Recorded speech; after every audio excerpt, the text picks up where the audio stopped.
بسم اللہ الرحمن الرحیم الحمدللہ۔ ہماری تلاوت کا آغاز 22ویں پارے سے ازواج مطہرات امہات المؤمنین حضور علیہ الصلاۃ والسلام کی ازواج سے خطاب ہے، اور آپ کے واسطے سے ساری خواتین اسلام سے خطاب ہے۔ چند ہدایات خاص طور پہ ہیں۔ سب سے پہلے ازواج مطہرات سے اور آپ کے واسطے سے پوری امت مسلمہ کی ماؤں بہنوں سے کسی اجنبی مرد سے لوچ کے لہجے میں بات نہ کرنا، ورنہ سامنے والا کسی اور مرض میں مبتلا ہوگا۔ بس ضرورت کی بات کہہ دینا بس۔ دوسری ہدایت فرمائی، عورتیں گھر میں ٹھہری رہیں، وہی ان کا اصل مسکن ہے، اسی میں ان کی حفاظت ہے۔ باہر جب نکلے تو بے پردہ نہ نکلے، اپنی زیب و زینت کا اظہار نہ کرے، ستر اور حیا کی چادر لے کے نکلے۔ اللہ کی نماز کا اہتمام کرے، زکوٰۃ دے، اللہ اور اللہ کے رسول کی اطاعت کرے، گھروں میں قرآن کی تلاوت، نبی کی احادیث کا تذکرہ کیا کرے۔ یہ ازواج مطہرات سے خطاب ہے، اور پورے خواتین اسلام سے اور امت مسلمہ کی ماں بہنوں سے، آپ ان کے واسطوں سے سبھی کو یہ ہدایات ہیں۔ پھر ان نمایاں خوبیوں کا تذکرہ فرمایا جس سے مسلمان معاشرے میں ایک نمایاں شخصیت اور اس کی پہچان ہوتی ہے: اسلام، ایمان، اللہ کی فرما برداری، سچائی، صبر، اللہ سے ڈرنا، اور امانت اور دیانت، روزوں کا اہتمام، اپنی شرمگاہوں کی حفاظت، اللہ کو یاد کثرت سے کرنا۔ یہ مسلمان مرد عورت کی وہ نمایاں خوبیاں ہیں جس سے وہ معاشرے میں پہچانا جاتا ہے، یہ اللہ والا ہے، یہ اللہ پر ایمان لانے والا ہے، یہ اس کی نمایاں خوبیاں ہیں۔ پھر حضور علیہ الصلاۃ والسلام سے خاص طور پہ ایک موقع پہ خطاب ہے کہ آپ کا منہ بولا بیٹا حضرت زید ابن حارث اور آپ کی پھوپھی ذات حضرت زینب کے درمیان نکاح کا نبھا نہ ہو سکا، ازواجی زندگی نبھ نہ سکی، انہیں طلاق ہو گئی۔ حضرت زینب کو حضور علیہ الصلاۃ والسلام کو اللہ نے حکم دیا، آپ نے نکاح کر لیا۔ زمانے جاہلیت میں یہ بات بڑے عیب کی ہوتی تھی کہ اپنے منہ بولے بیٹے کی بیوی کو جو طلاق شدہ ہے اس سے شادی ہو جائے۔ اللہ رب العزت نے فرمایا، ہاں آپ کی شادی اس لیے کرائی تاکہ یہ غلط رواج ہمیشہ کے لیے ختم ہو جائے اور غلط بات ہمیشہ کے لیے اس کا سد باب ہو۔ پھر آپ علیہ الصلاۃ والسلام کی خاص خوبیوں کا تذکرہ فرمایا کہ آپ بشیر ہیں ایمان والوں کے لیے جنت اور اللہ کی رضا کی خوشخبری سناتے ہیں، آپ نذیر بھی ہیں نافرمان اور کفر اور فسق کی زندگی گزارنے والوں کے لیے اللہ کے غضب اور اللہ کی ناراضگی اور جہنم کی خبر دیتے ہیں، اور آپ داعی ہیں، آپ بلانے والے ہیں، اور آپ قومیت کی طرف نہیں بلاتے تھے، آپ قبیلے کی طرف نہیں بلاتے تھے، آپ وطنیت کی طرف نہیں بلاتے تھے، آپ برادری کی طرف نہیں بلاتے تھے، آپ اقتدار کے لیے نہیں بلاتے تھے، آپ اللہ کی طرف بلاتے تھے، آپ اللہ کی طرف بلاتے تھے، اس لیے کہ جب بندہ اللہ کا ہو جائے گا تو سب کچھ اس کی صلاحیتوں کا استعمال ٹھیک ہو جائے گا۔ لیکن آج کے نئے نئے مقتدی اور نئی نئی قیادتیں لوگوں کو بلاتی ہیں، لیکن اپنی ذات کی پرستش کے لیے، اقتدار کے لیے، قومیت کے لیے، لسانیت کے لیے، وطنیت کے لیے، جس سے نفرت ہی نفرتیں بڑھ رہی ہیں۔ آپ داعی ہیں، آپ بشیر ہیں، آپ نذیر ہیں۔ پھر آپ علیہ الصلاۃ والسلام سے خاص طور پہ طلاق کے متعلق اور امت کو ہدایت دی اور ان کی عدت کا بتایا اور انہیں اچھے طریقے سے رخصت کرنے کی ہدایت فرمائی۔ پھر ازواج کے متعلق آپ کی خاص شان تھی، اس کا تذکرہ فرمایا۔ پھر آداب معاشرت کے متعلق کچھ آداب، کچھ ہدایت ہے۔ جب تمہیں کوئی بلائے نہیں تو بن بلائے کسی کی دعوت میں نہ جاؤ، بن بلائے کسی کی تعزیت پہ تو جا سکتے ہیں، لیکن بن بلائے کسی کے ولیمے میں نہیں جا سکتے، اور بن بلائے کسی کے گھر پہ نہیں جا سکتے، دعوت پہ نہیں جا سکتے، بن بلائے تعزیت پہ تو جا سکتے تعزیت کرنے کے لیے، لیکن بن بلائے دعوت پہ اس کی اجازت نہیں ہے۔ اور پھر آپ علیہ الصلوۃ والسلام کے گھر میں اگر آپ کھانے کے لیے گئے، آپ کو بلایا، تو پھر خیال کرنا کہ اتنی بیٹھ کے گفتگو میں نہ مشغول ہو جانا کہ گھر والوں کو تکلیف ہو جائے، گھر والوں کو تکلیف ہو۔ فرمایا اللہ کے نبی ہیں، وہ تو کچھ نہیں کہیں گے، لیکن اللہ تمہیں ہدایت دے رہا ہے، اللہ تعالیٰ تمہیں ہدایت دے رہا ہے۔ پھر حجاب اور اسلام کا جو ایک حکم ہے جس سے فواحش کا اور بے حیائی کا اور بدکاری کا سد باب ہوتا ہے، اس کے متعلق ہدایات ہے کہ جب تمہیں کسی اجنبی عورت سے کچھ لینا ہو تو پردے کی آڑ میں لو۔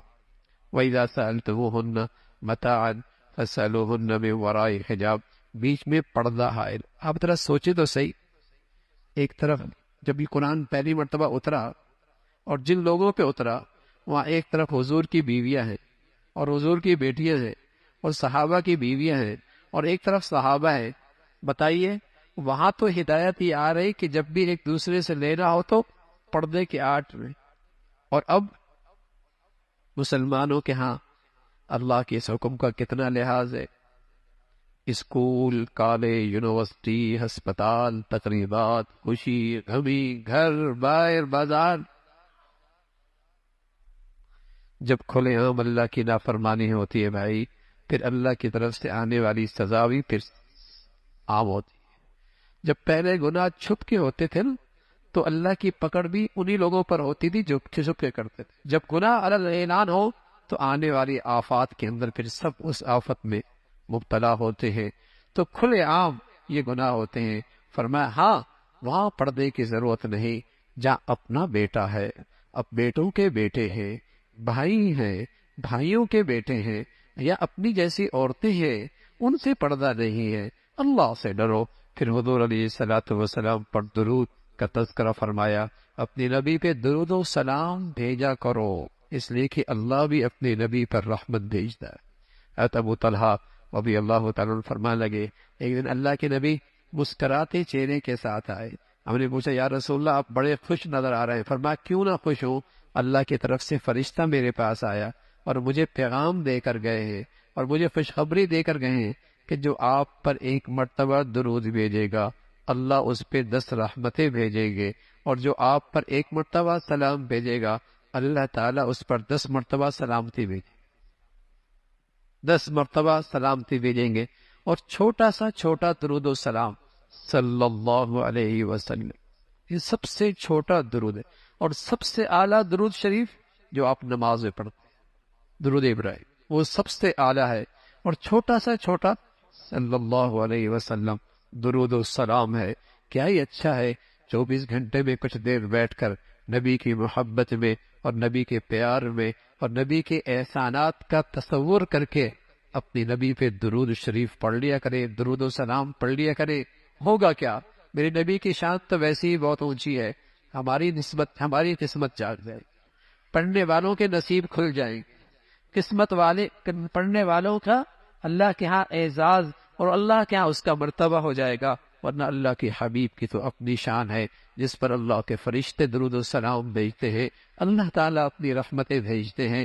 پھر اس کا تذکرہ فرمایا کہ اللہ اور اللہ کے رسول کو ایذا پہنچانا، ایسا شخص اللہ کے عذاب کا مستحق ہے، اور ایمان والوں کو بلا وجہ دکھ پہنچانا اور ایذا پہنچانا حرام ہے، اس کا تذکرہ۔ پھر اللہ کے نبی سے خطاب ہے، یا ایھا النبی قل لازواجک وبناتک ونساء المؤمنین یدنین علیہن من جلابیبہن، اے نبی اپنی بیویوں سے کہہ دے، ازواجک وبناتک اپنی بیٹیوں سے کہہ دے، ونساء المؤمنین اور تمام ایمان والی عورتوں سے کہہ دیں، یدنین علیہن من جلابیبہن جب باہر نکلیں تو اپنی چادر چہرے پہ ڈال۔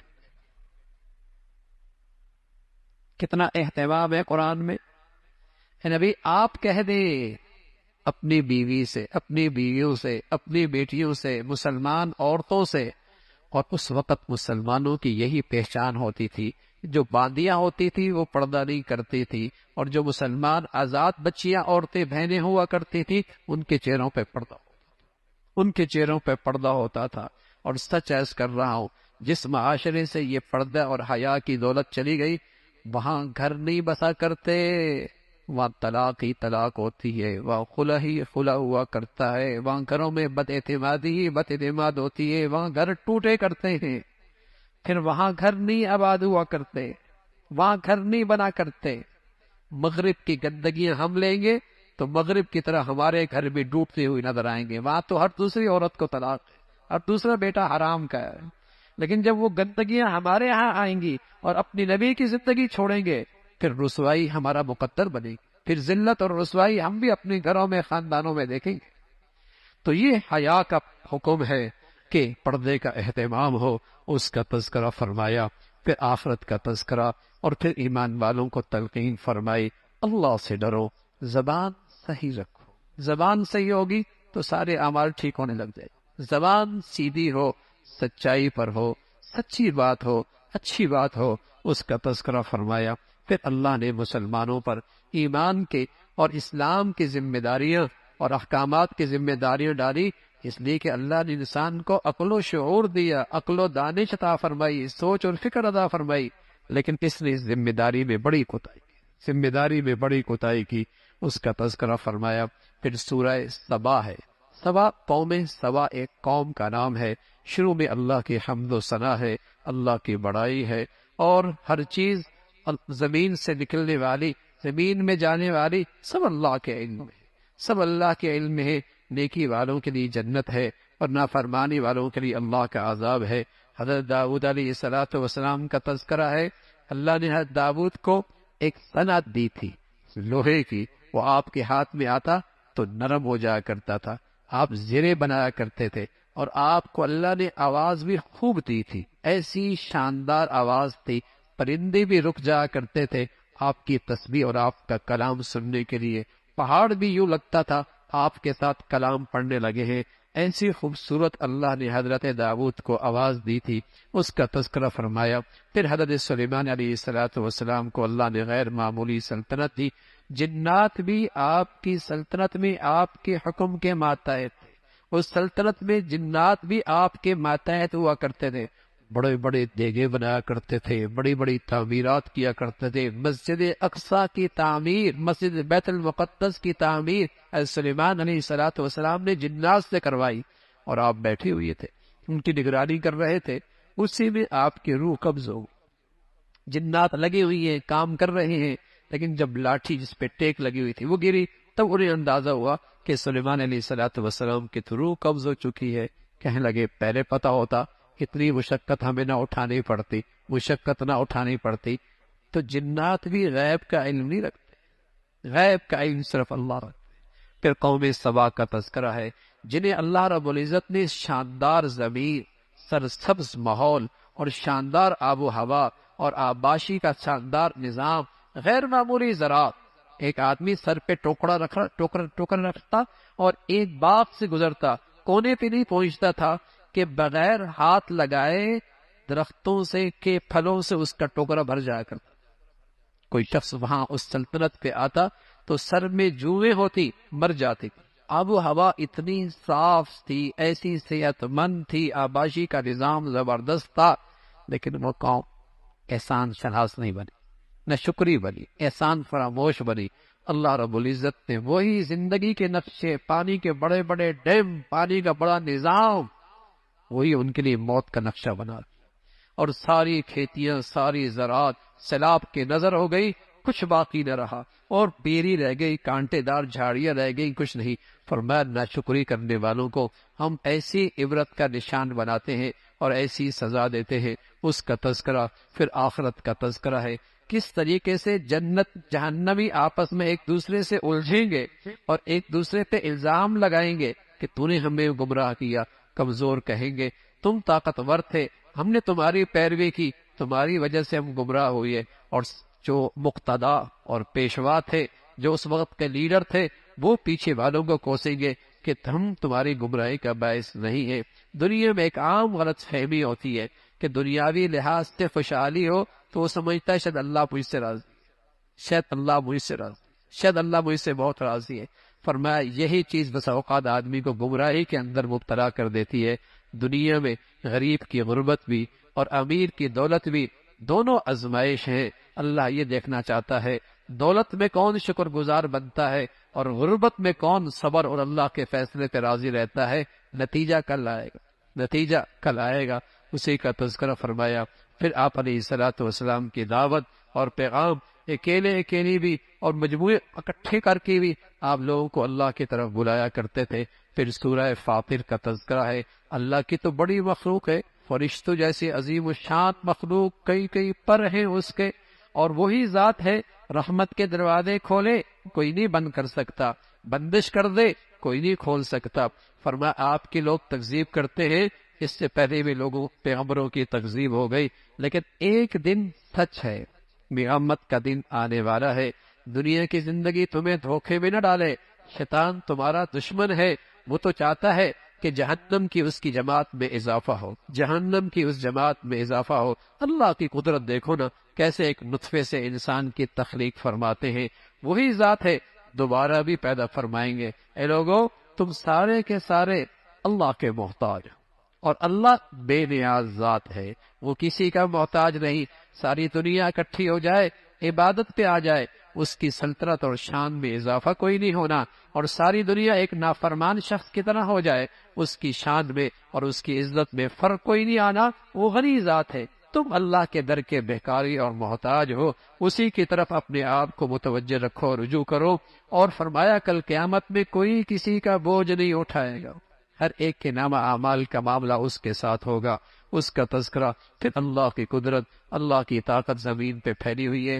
فرمایا جس کو جتنی اللہ کی معرفت ہوتی ہے، ہونا کیا چاہیے، وہ اتنا ہی زیادہ اللہ سے ڈرنے والا ہو، اللہ سے ڈرنے والا ہو، اور اس کے اندر خوف خدا ہو، اس کا تذکرہ فرمایا۔ پھر اس امت میں مختلف طبقات ہوتے، کچھ گناہگار ہوتے، کچھ نیکیاں اور بدیاں دونوں ساتھ کرتے ہیں، اور کچھ ایسے ہیں جو نیکیوں میں بہت سبقت کرنے والے ہیں۔ اگر گناہوں کے ساتھ ایمان موجود ہے تب بھی ایک نہ ایک دن جنت میں جائے گا، لیکن وہ لوگ جو نیکیوں سے پاک زندگی گزارتے ہیں ان کے لیے جنت میں ہیں، اور جنت میں جب داخل ہوں گے تو کہیں گے اے اللہ تیرا شکر، اے اللہ تیرا شکر ہے کہ دنیا کے سارے غم ختم ہوئے اور تیرا وعدہ سچا ہے جنت میں۔ لیکن جو جہنم میں جائیں گے چیخیں گے، چلائیں گے اور کہیں گے اے اللہ واپس بھیج، نیک بن جائیں گے، واپس بھیج، نیک بن جائیں گے۔ اللہ میاں فرمائیں گے کیا میں نے اتنی عمر نہیں دی تھی؟ اگر نیک بننا چاہتے تو نیک بن سکتے تھے، اور تمہیں بتانے والے بھی آئے تھے، نبی آئے تھے، اور نبی کے نائبین بھی آئے تھے، نبی کے وارثین بھی آئے تھے، تمہیں بتانے والے بھی آئے تھے، اگر تم چاہتے تو نیک بن سکتے تھے۔ سبحان اللہ، جو منظر کل پیش آئے گا، آج اللہ نے بتا دیا، یہ اللہ کی رحمت ہے۔ کل جو صورتحال پیش آنے والی ہے، آج اللہ نے اس کا نقشہ بتا دیا، یہ اللہ کا خاص فضل ہے۔ ہے کوئی سبق لینے والا، ہے کوئی عبرت پکڑنے والا، ہے کوئی اپنی زندگی میں بدلنے والا؟ فرمایا وہاں لوگ چیخیں گے، چلائیں گے، اے اللہ واپس بھیج دے، نیک بن جائیں گے۔ اب وہ زندگی نہیں جو اب گزار کے آئے، اس سے اچھی زندگی گزاریں گے۔ اللہ کریم فرمائیں گے اولم نعمرکم ما یتذکر، کیا ہم نے اتنی عمر نہیں دی تھی کہ چاہتے تو تم نیک بن سکتے تھے؟ اور تمہارے پاس ڈرانے والے، سمجھانے والے بھی آئے، ایک تو نبی آئے، نبی کے پیروکار آئے، نبی کے نائبین آئے، اور پھر ڈرانے کی اور بھی تو بہت ساری شکلیں ہیں۔ تمہارے ابا تمہارے گھر سے نہیں چلے گئے، اور تمہارے دادا اور نانا نہیں چلے گئے، اور تمہارے گھر کے کتنے لوگ کندھوں پہ اٹھا کے دنیا انہیں قبرستان نہیں چھوڑ کے آئی، لیکن تمہیں خیال نہ آیا، تمہیں ہوش نہیں آیا کہ یہ جانا میں نے بھی ہے، یہ شفٹنگ میں نے بھی کرنی ہے۔ تو اللہ رب العزت نے اس منظر کا ذکر فرمایا کہ نیکی اور بدی کا اللہ کے ہاں وہ بدلہ اور انعام اور سزا بھی ہے۔